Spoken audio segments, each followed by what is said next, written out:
Good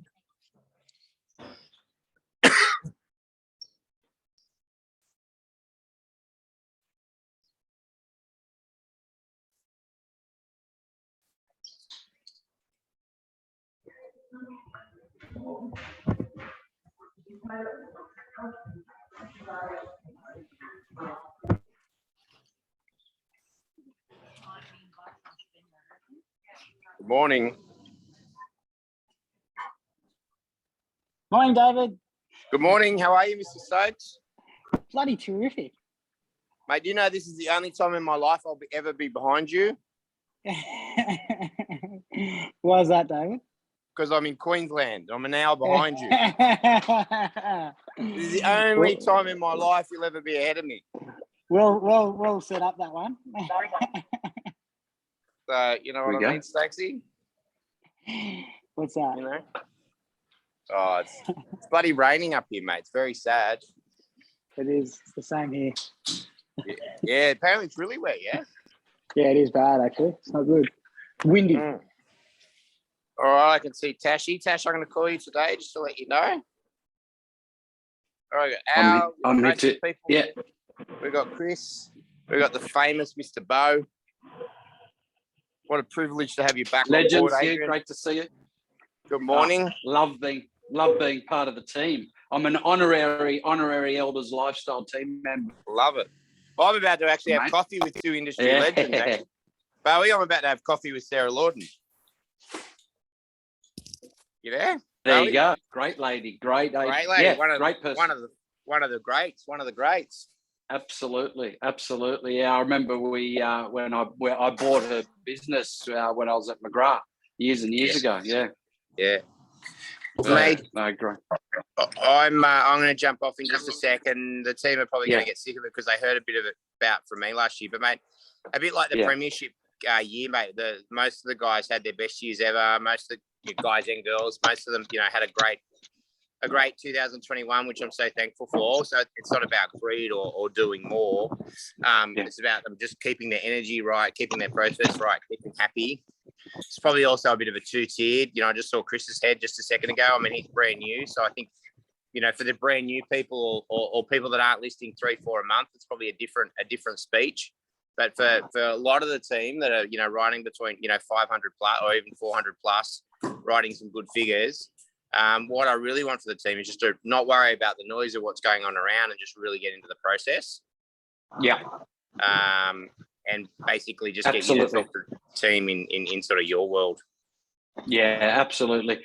Now, look, it does almost sound a bit cliche, Dave, when we talk about, just ignore the market and focus on your process because we almost say it ad nauseum every time there seems to be a shift in the market, right? Now, the reason we say it ad nauseum is because markets are called markets because they change, right? So there's absolutely zero upside in your discussions with vendors, buyers, or whatever to try and analyze the market. What we're there to do is be as objective as possible. And when we're having conversations with vendors and buyers, we've got to give them real-time, raw information as we see it, but we also need to ask for permission. So let's look at vendor management to start with, right? Let's say you've listed a property, which I assume is common. What happens, Dave? We list it, then we start getting buyers through. The level of interest may not be at the exact price that you suggested, or the number of people are not coming through, etc. So this can be a common situation in someone needs to mute. Sorry, guys. Yeah.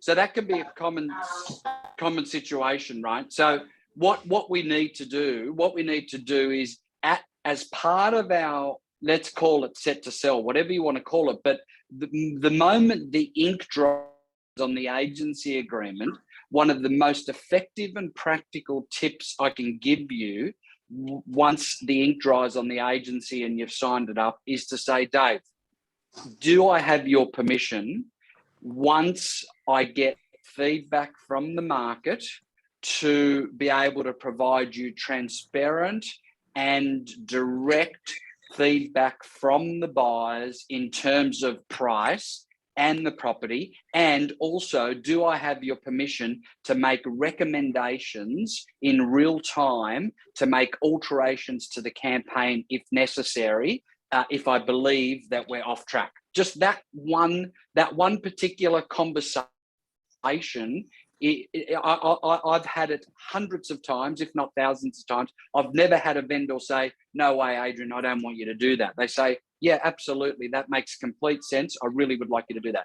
And then I'd like you to explain to them that there could be 3 possible scenarios after our first open for inspection. And in fact, what I want to do is sit down with you early next week to talk in person about those 3 scenarios. One of the scenarios is, yeah. So on that, I'm gonna, just before you get onto those 3 things, I think what I used to hate as an agent is obviously in a commercial world, we've got to compete a little bit for listings. Sometimes that we're probably caught up in a trap where we possibly could be suggesting more, or maybe their expectations are more. You got this beautiful relationship. You just listed the property, and then you've suggested $1 million, and then week 1 you're going back and saying, look, I'm going to kill, really the buyers are at 850, 900. I mean, how do you cope with that as an agent from a pride point of view, or even your word, or trying to be amicable? I mean, how do we get out of that scenario? Yeah. So I'll give you a real life example, because the best part about me coaching is I'm still in the field. So I'll give you a real life example. So one is I had that discussion up front at the listing. That was really important to get the owner's permission to provide direct feedback. Secondly, I told him, when I do meet you on Tuesday, and I did meet him on Tuesday, I said to him, there's going to be one of 3 scenarios. Either we're going to be at ratio, below ratio, or above ratio, and that's going to be purely based on objective metrics, because what we're going to do is look at the stats on real estate and domain. We're going to look at the amount of emails that have come through, and we're going to compare that to the amount of people that have looked at the property. And what I'm going to do on Tuesday is provide you a recommendation if we need to make any changes. So the inspection occurred, and this is a real life example, which I love to provide. The inspection occurred, and we had 6 groups through. Now, this is for a semi in Randwick, Dave, which is not a great number. It should be much more than that.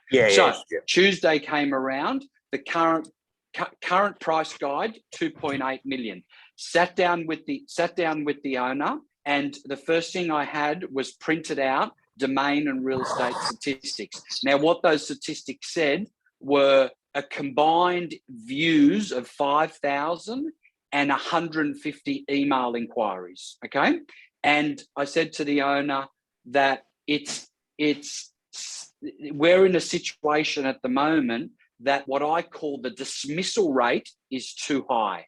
So what I mean by that is that people are either viewing it and inquiring on the property. We've given them a price and they have dismissed it, not because of their photos, not because of the presentation, not because of the marketing. They've dismissed attending the actual open for inspection. So what I did say to him is, I did ask permission last week to be able to have a direct conversation and also to make recommendations to you. So my recommendation, Peter, to you is, there was one particular buyer who made a price indication at 2,650. My strong recommendation is we don't accept that.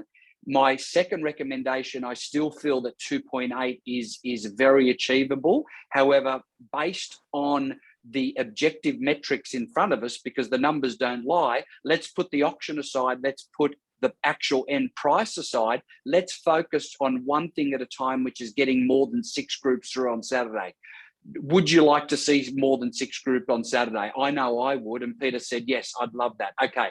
I know for a fact, Peter, that if we do nothing else but adjust the price guide to where the offer is, which is 2,650, and let people know that that has been rejected, that this Saturday we will get double-digit open for inspections. He said, Adrian, go for it, right? So there's no conditioning there. There was asking for a approval up front to provide raw feedback, asking for approval up front to provide recommendations, providing objective metrics, not subjective metrics, nothing like the bedroom too small or no one likes that, nothing to do with that, and showing the numbers do not lie, and using that word dismissal rate, and also using the word at, above or below ratio. Yeah, cool. So I'm going to ambush you again. Price guides, Adrian, you generally use them, don't use them? Published, you mean? Yeah, published. Yeah. I'm a huge fan of published price guides. So, and we'll continue with this first example. So what I usually do in the first week is, in case I get it wrong, because sometimes we do get it wrong. So in that first Saturday, we don't.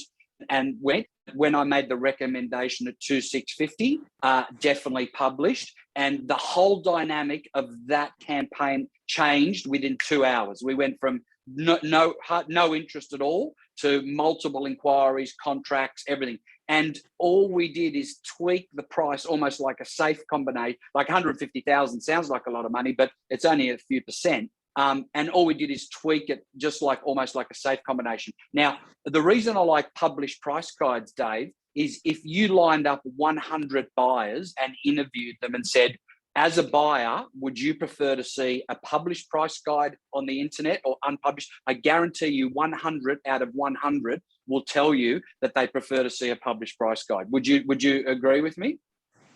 Yeah, I would agree. If you're a buyer. Yeah, 100%. 100%. And okay. As a business owner too, I think, but I think you're right. In a moving market and a changing, I think we've still got growth in our market. I think Sydney might slow down, but I think our market will probably operate different to the Sydney market this year. But I mean, that's just my guess and everyone else's guess. So I think week one's a really nice idea. It's really safe. And then week two, if you've got the owner in the right spot and you can put the right price guide, I think you need to go for it. And if you're managing your vendor right, you should be in that situation. Absolutely. So when I say 100 out of 100 buyers would like it, why are we making it difficult when we need to be making the buying process easy? Because already for a buyer, it's an intimidating process, true or not, right? So the reality is most of us haven't probably dealt with our vendors, right? So we're too scared to put the right price guide online because we haven't had that proper conversation at the listing and after listing with our vendor is probably the real truth. Correct. But once you're equipped with those metrics with real estate and domain and inquiries, that's a much easier conversation. So what we've also got to remember, Dave, is that our competition is no longer the real estate agent up the road when we're talking about buyers. Our competition in terms of buyers is the gig-based transparent economy. So what I mean by that is they're on eBay and Uber Eats. Guess what all that type of dealing and interaction is? It's quick, it's transparent, and everything's displayed. All pricing, everything's there. Do you know what I mean? So that's the user experience that we're dealing with for buyers. And then they deal with an agent where there's no price. You've got to email them, then they've got to get back to you, and then they've got to... Do you understand what I'm saying? So we've got to put ourselves in the buyer's shoes and say, how can we make this an easy process? Even if you look at Jeff Bezos, runs the highest revenue business in the entire planet. He's only got two mantras. One, how easy is it to do business with Amazon? Two, how quick is it to do business with Amazon? So why don't we all on this call do an audit on our personal business and ask ourselves the same question. How easy is it to do business with me? And how quick is it to do business with me? I'm a buyer or a seller. Yeah.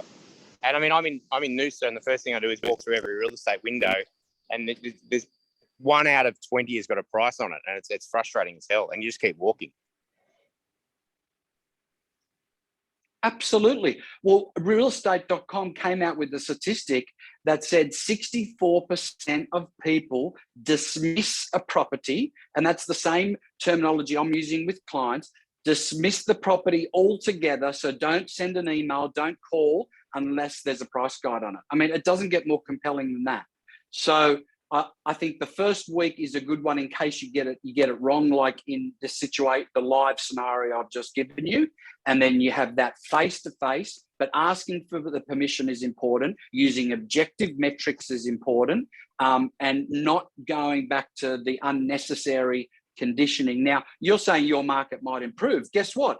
The good part about that is at the listing, when the ink dried, you told them there was 3 possible scenarios. So you please give them hope and say, I might be sitting down on Tuesday and saying that we actually increase the price guide. You know, that is one of the possible scenarios, but there are 3 scenarios, either status quo or we're below ratio or we're above ratio. So really important to give the owner that hope, and also prepare them and say, when I call you on Saturday, if there's less than 10 groups, when we talk on Tuesday, we're likely to be below ratio. Your number might be different. So as you can see the owner already had the expectation, because when I called him on Saturday, said 6 groups. We talked about this, Peter. So when we catch up on Tuesday, we're going to have to go through. He said, look, I get it. That sounds low. Do you know what I mean? So it's just over communicating and creating the expectation. And in terms, you're going. I mean, it's a little bit of a distraction, but I mean, a lot of our motivation is driven by how well we process stock, really. You know what I mean? Like, if we've got to be back there for a couple of weeks because we muck up the auction or we muck up a couple of sales, and, you know, I think you years ago said that the it's the quality of the stock you're selling or the quality of your management of stock that really dictates your year.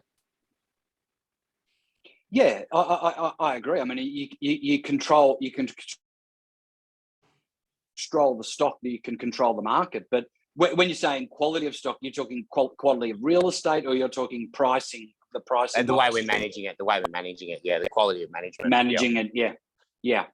So I think that just goes back to your personal audit, which is, how quick is it to do business with me? If you're a buyer, like, do you have everything on display? Is everything transparent? And also, if I'm a seller, are you over communicating with me? Are we allowing process to set us free? Which best practice process is speaking to your vendors every day, meeting with them face to face once a week for 20 minutes, and sending them 2 detailed reports every week. Let me tell you, you do that with every single person.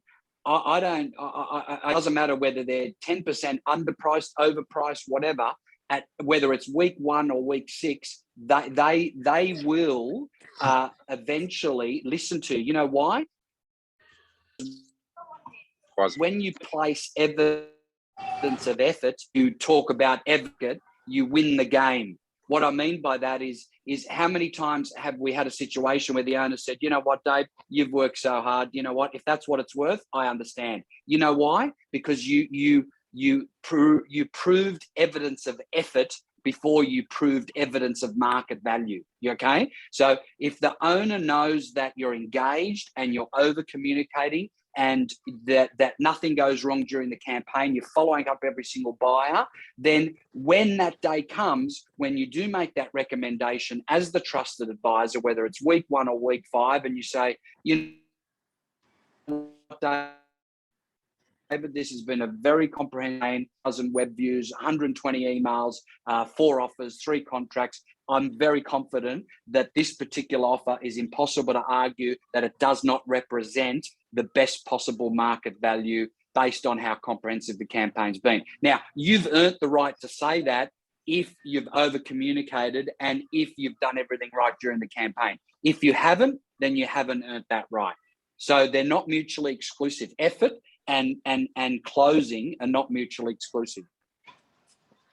So, I mean, Ava, you've had some really good years, and then you go map it up next year, and we've still got a bit of a COVID environment, so I don't think it's quite the break that we all want. You know, there's still other people have had Christmases sick, or people haven't seen family, so there's still a slight strain on a normal year. I mean, after a really good year, how do you back it up the next year and rip back in? So, look, as cliche as it sounds, you've definitely got to have a set of objectives or goals or a purpose, whatever you want to call it, right? And that doesn't need to be complicated. So my business plan is written on the back of a business card to prove to myself how simple it is every day, and I keep it in my wallet. And all it says is how many sales I want to do for that year, what my average sale price is, what my average commission percentage is, and then that calculates to me what the GCI is going to be. Then the next thing I put on there is what is my NCI, what is my net commission income. So at the end of the 12 months, how much am I actually going to put aside after expenses, after tax, for me to do something that I want to do with it, whether it could be $5,000, it could be $100,000. It doesn't matter whether it's to go on a holiday, buy an investment property, buy a new car, whatever it might be. Then the only other part on my business plan is my personal marketing budget. So, which for me, we've spoken about this before, should be anywhere between 2 to 4% of what your projected GCI is. So you're not, if your projected GCI is 400,000, 2% of that, it's not a huge amount of money once you divide it by 12, right?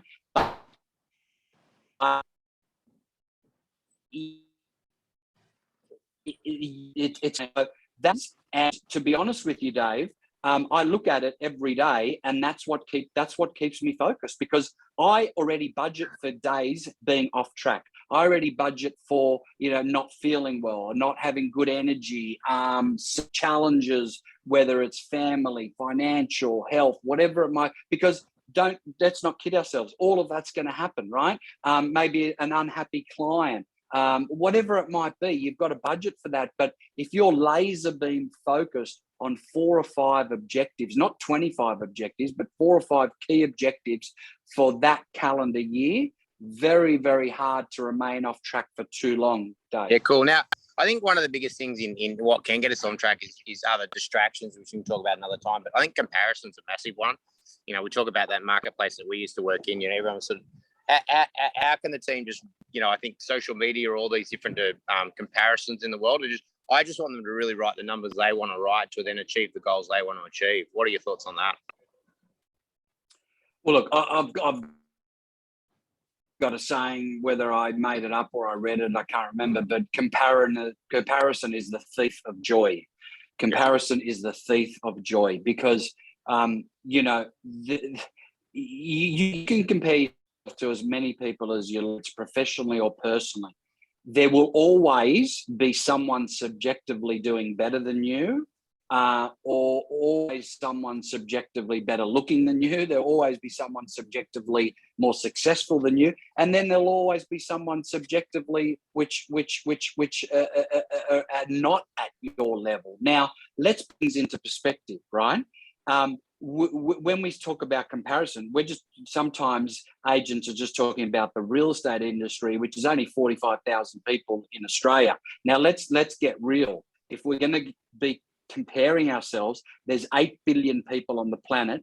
40% of the people on the planet live on $2.50 a day, right? Because don't forget, you've got the Indian and African and Asian continents. So let me tell you, you're talking billions of people there that are basically in the poverty line. Also, to put things into perspective, every 10 seconds, there is a person dying of poverty and hunger-related issues, most of them children in the world. If you want to compare yourself to anything or anyone, do it globally, not this bubble of real estate agents that post on social media the vignettes of their lives that they want to share, which are not accurate reflections on their real life. So that's the only comparison we should be talking about.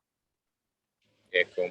So I think to bring something back that I really think that the team can bring back into a listing situation, by telling those clients those 3 things, that's going to happen at the ratio, to talking to your clients about data. I mean, when we want to be able to position ourselves different from our competitors, it's just that extra level of professionalism that we need to show these days. Is that what you're saying, Adrian? Yes. Yeah. And it's really realestate.com and domain.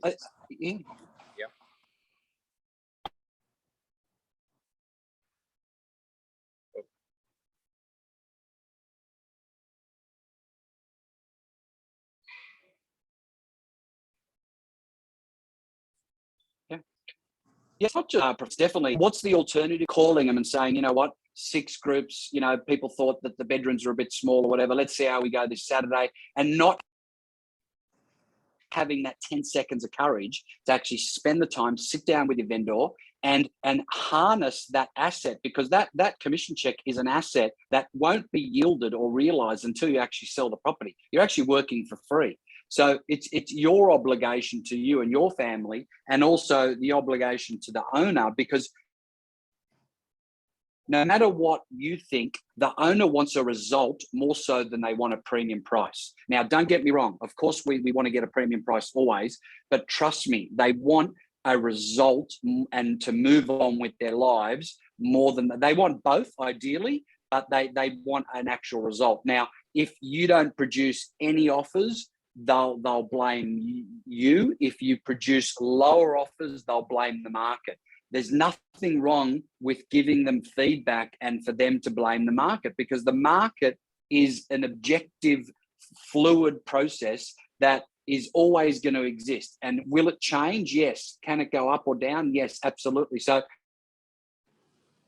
it's more than professionalism, Dame. It's trusted advisor type relationship, because let me tell you, the feedback we're giving them is indiscriminate. Now, if you look who we should be comparing ourselves to, which are doctors, lawyers, and accountants, for example, they are in the same position. They provide indiscriminate advice. What I mean by that is, whether it's good news, bad news, whatever, they give it to you. They give it to you. They just sit down with you and say, okay, tax situation, this is what it is. This is the plan. This is where we're at, and this is what we need to do to fix it, right? Health situation, this is the diagnosis, and this is the prescription, right? They don't walk on eggshells whether the news is so-called good or bad. It's indiscriminate and it's trusted advisor, but it's got to be provided with a prescription and a solution at the same time. And also research it. Yeah, correct. So I think the one huge thing, I've never really looked at it that way, but you know, if you and I, it's not about focusing on the money. So forget about the dollar side of that commission check, but just that thought process that until you've sold it, you're working for free. So you're not doing your job right, or you're not doing your efficiency. You're like, it's not about bringing that com back into the business. It's for yourself and for your family, and just that thought process. You know, that commission check, what are you doing correctly to actually obtain it? That's a really good way for me. I've never thought about it that way. Yeah, so I see signing a property up, David, to use an analogy, as planting a seed, and then I see buyer work and vendor management as watering that seed. And the more I water it, the more I nurture it, the more that it's going to be yielded, and the more that plant is going to sprout and shoot, and that's how where I'll benefit from it. Not from, again, not from a commission perspective, whatever, but at the end of the day,